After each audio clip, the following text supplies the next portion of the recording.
Welcome back जी। आज हम बात करेंगे पाकिस्तान वर्सेस न्यूजीलैंड की जो सीरीज होने वाली है उसके लिए प्रेस कॉन्फ्रेंस की चीफ सेलेक्टर वहाब रियाज ने, और उन्होंने टीम अनाउंस कर दी है। तो हम उस टीम पे बात करेंगे और फिर जो नए प्लेयर्स इंडक्ट हुए हैं उन पे थोड़ी सी बात करेंगे। थोड़ी सी जो उन्होंने प्रेस कॉन्फ्रेंस की है हम उसको देखेंगे, उन्होंने क्या बातें की हैं, और फिर जो कुछ प्लेयर्स एक्सक्लूड हुए हैं उनके बारे में उनकी क्या राय है और वो क्या कमेंट्स उन्होंने दिए हैं उस चीज से बात करेंगे। तो स्टार्ट करते हैं। तो इस अगर हम बात करें इस टीम में, तो कुछ डोमेस्टिक परफॉर्मर्स को रिस्पेक्ट दी गई, उनको टीम में शामिल किया गया, जिस बात की मुझे खुशी हुई है। अगर आप बात करें तो साहिबजादा फरहान, जिस तरह मैंने आपको बताया था कि अच्छी परफॉर्मेंस दी है, उन्होंने अपना स्ट्राइक रेट इंप्रूव किया है और जहां उनकी लैकिंग थी वो इंप्रूव कर चुके हैं। तो उनको कंसिस्टेंटली परफॉर्म कर रहे थे, उनको रिवार्ड मिला है, वो टीम में आए हैं। इसके अलावा हसीबुल्ला जो पेशावर ज़ल्मी से भी खेलते हैं और फिर एक अच्छे लेफ्ट हैंडेड बैट्समैन है, अच्छा प्रोस्पेक्ट फ्यूचर का नजर आ रहा है और ऑल फॉर्मेट्स का नजर आ रहा है। उनको भी पाकिस्तान टीम में शामिल किया गया है न्यूजीलैंड वाली T20 सीरीज के लिए। अब्बास अफरीदी जो PSL के हाईएस्ट विकेट टेकर थे। इसके अलावा भी हमने देखा कि पेशावर की तरफ से उन्होंने कंसिस्टेंटली अच्छी बॉलिंग की है और डोमेस्टिक क्रिकेट कंसिस्टेंटली खेल रहे हैं और परफॉर्म भी कर रहे हैं। उनको भी इस चीज का रिवार्ड मिला है, वो भी इस टीम में शामिल हुए हैं।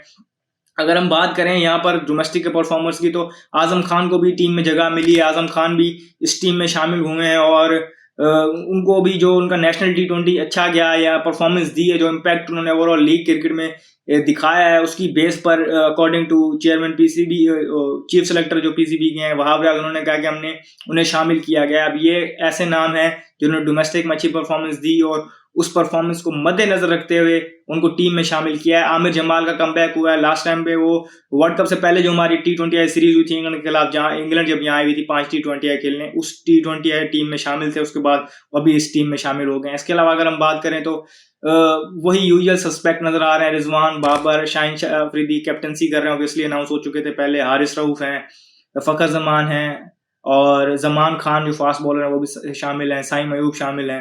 तो एक बेहतर स्क्वाड नजर आ रहा है। अगर हम बात करें तो मोहम्मद नवाज की कंटिन्यूटी नजर आ रही है हमें। उसामा मीर और वसीम जूनियर, ये सारे प्लेयर्स एक कंटिन्यूटी एक लंबे अरसे से खेलते हुए आ रहे हैं। अब यहाँ पर आपको चंद नाम नजर नहीं आ रहे। एक सरप्राइज है मेरे लिए भी मोहम्मद हारिस का टीम में ना होना। वो अगर किसी फॉर्मेट के लिए सबसे ज्यादा सूटेबल है तो वो T20 फॉर्मेट में सबसे ज्यादा सूटेबल हमें नजर आते हैं। इसके अलावा अगर हम बात करें शादाब खान, तो शादाब खान के बारे में बताया गया है chairman PCB again sorry chief selector PCB भी वहाब रियाज की तरफ से कि वो इंजर्ड हैं और अभी उनको मजीद 2 हफ्ते लगेंगे। उनको इंजरी हुई थी नेशनल T20 खेलते हुए, उनके पैर की इंजरी हुई थी, तो अभी भी उन्हें मजीद 2 हफ्ते लगेंगे बॉलिंग करने में। तो तब तक उनको मॉनिटर किया जा रहा है और उन्होंने इस चीज को एम्फसाइज किया है कि वो उनके T20 टीम का और T20 वर्ल्ड कप के प्लान्स का बिल्कुल हिस्सा है। इसके अलावा इस तरह मैंने आपको बताया कि मोहम्मद हारिस की आपको मैंने बताई कि उन्होंने नेशनल T20 जो भी हुआ है उन्होंने 330 रन स्कोर किए हैं और 146 का उनका स्ट्राइक रेट था। एक बड़ी अच्छे स्ट्राइक रेट पे, और जो एक ओपनर का काम होता है उसको देख के उन्होंने बड़े अच्छे स्टार्ट्स दिए थे और टीम की विनिंग में और टीम को जिताने में बड़ा क्रूशल किरदार अदा किया था, जिसकी बेस पे वो सेमीफाइनल तक अपनी टीम को ले गए थे। उनका नाम नहीं आया। अब यहाँ पर चीफ सेलेक्टर साहब ने ये बताया है कि उनको रेस्ट दिया गया है, वो कुछ और प्लेयर्स को डोमेस्टिक परफॉर्मर्स को ट्राई करना चाहते हैं और ताकि उनका जो पूल ऑफ प्लेयर्स है वो बढ़ सके वर्ल्ड कप से पहले। वो एक रीबिल्डिंग की तरफ उनके अकॉर्डिंग जा रहे हैं। तो उन्होंने बताया कि इस बेस पर उन्होंने कुछ नए प्लेयर्स को ट्राई किया है। जैसा कि मैंने आपको बताया कि साहिबजादा फरहान वो भी ओपन करते हैं, वो टीम में आए हैं। हसीबुल्ला के मैंने आपको नाम बताया, वो भी डोमेस्टिक परफॉर्मर है, तो उनको भी इस टीम में शामिल किया, जिसकी वजह से इनको ड्रॉप करना पड़ा। अब अगर हम इनकी ये बात मान लें कि कुछ नए प्लेयर्स को ट्राई करना चाहते हैं, तो लंबे अरसे से ये टीम के साथ थे लेकिन बहुत कम मौके मिल रहे थे इन्हें। ये टीम के साथ तो ट्रैवल कर रहे थे। 2022 वाला T20 वर्ल्ड कप में उन्होंने एंड में थोड़े मैचेस खेले और बड़ा इम्पैक्ट भी दिखाया। लेकिन अगेन आप ऐसे प्लेयर को जो एक बडिंग प्लेयर है और इस T20 फॉर्मेट में सबसे ज्यादा सूटेबल है, उसको आपको लेके जाना चाहिए था और टीम में खिलाना चाहिए था अगर आपके वर्ल्ड कप प्लान्स में वो है, और उन्होंने कहा है कि वो वर्ल्ड कप प्लान्स में है और होना भी चाहिए इस कैलिबर का प्लेयर। तो ये चीज़ मेरी थोड़ी समझ से बाहर थी। और फिर ये खुद बताते थे कि आजम खान को फिटनेस पे काम करना चाहिए। अगेन देखें, आजम खान की बैटिंग से और जिस तरह की वो हिटिंग कर रहे हैं लीग्स में हमने देखा है, और नेशनल T20 में भी और PSL में भी पिछले 2 सीजन में जिस तरह वो परफॉर्मेंस दिखा रहे हैं, उस पे उनकी बैटिंग पे किसी को कोई क्या कहते हैं, आप इस तरह आप कहें कि कोई इससे गिला नहीं है जिस तरह की वो बैटिंग कर रहे होते हैं। उनको एक मौका मिला था अफगानिस्तान वाली सीरीज में, अगेन वो भी क्वेश्चनेबल है कि वो कैसी टीम सेलेक्ट हुई थी, क्या उसके पीछे मुहरकात थे, वो अलग चीज़ है, अलग डिबेट है। लेकिन उनको मौका दिया गया है, वो एज अ विकेट कीपर खेलेंगे, एज अ फील्डर खेलेंगे। तो इस टीम में ये अच्छी चीज़ें हैं कि डोमेस्टिक परफॉर्मर्स को रिस्पेक्ट दी गई है। वहीं पर कुछ मजीद सवालात भी हैं, और कुछ लोगों ने ये चीज़ फैलाई हुई थी कि शायद बाबर आजम और रिजवान सेलेक्ट ना हो पाए। और इसके अलावा जिस तरह मैंने आपको बताया कि शादाब खान के बारे में वो कहा था कि अब उनको परमानेंट एक्सक्लूड कर दिया गया है इस फॉर्मेट से। या अगेन एक ज्यादती होती, पहली बात तो किया नहीं गया, इंजर्ड है इसलिए ड्रॉप हुए हैं, और ज्यादती होती उनकी ओडीआई परफॉर्मेंस की बेसिस पे उनको T20 से बाहर करना, क्योंकि T20 में अगर हम देखें तो उनकी परफॉर्मेंसेस बहुत ज़्यादा हैं। स्पेशली अगर हम T20 वर्ल्ड कप जो लास्ट खेले हैं, अगर हम उसमें देखें तो कितना आउटस्टैंडिंग उन्होंने परफॉर्मेंस किया, ऑलराउंड परफॉर्मेंस की थी उन्होंने, तो उनको ड्रॉप करना बनता नहीं था। मोहम्मद नवाज खेल गए हैं, लकी रहे हैं, सिर्फ 191 रन स्कोर किए थे इन्होंने अभी नेशनल T20 में। लेकिन अगेन कुछ प्लेयर्स के साथ ऐसा लक होता है, उन्हें भी हम बेस्ट ऑफ लक विश करते हैं, शायद वो कुछ फॉर्म रीगेन करें, कुछ मैच विनिंग परफॉर्मेंसेस दिखाने की कोशिश करें, कुछ इंपैक्ट डालें परफॉर्मेंसेस का। एक नाम मैं आपको बताना भूल गया, इब्रार, वो भी स्क्वाड में शामिल हुए हैं, और उम्मीद करता हूं कि वो इस फॉर्मेट में भी उनको लंबी रन मिले और वो परफॉर्म कर सकें।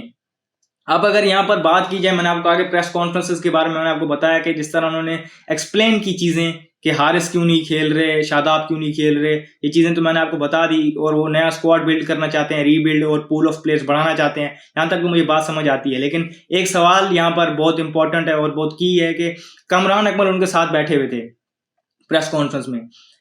तो कमरान, मुझे याद है उनकी लास्ट प्रेस कॉन्फ्रेंस जो हुई थी वहाब रियाज की, उसमें उन्होंने कहा था कि ये कमरान अकमल और इससे पहले सलमान बट वाला जो केस हुआ था, तो ये सारे सिर्फ एडवाइजर हैं, इनका पीसीबी में कोई ऐसा सच रोल नहीं है, और ये पीसीबी के पे रोल पे नहीं है, बस एज अ एडवाइजर है, ऐसे एडवाइस लेनी है। और उन्होंने कहा था कि सिलेक्शन कमेटी वही जो इंजमाम उल हक के साथ ही, जिसमें तौसीफ अहमद हैं, वजाहतुल्लाह वास्ती लोग हैं।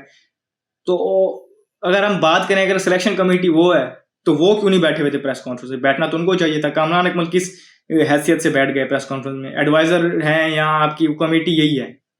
अभी तक आपने ये क्लैरिफाई नहीं किया। आपने अपनी पिछली बात जो बताई थी उस प्रेस कॉन्फ्रेंस में, जिसमें आप बैठ के कुर्सियों पे झूले ले रहे थे, उसके बाद आपने आके ये किया है। कमरान अकमल आपके साथ बैठ गया, और जो कमेटी के लोग हैं जिसको आपने कहा था कि सिलेक्शन कमेटी वही है, लेकिन उनमें से हमें कोई बैठा नजर नहीं आया यहाँ।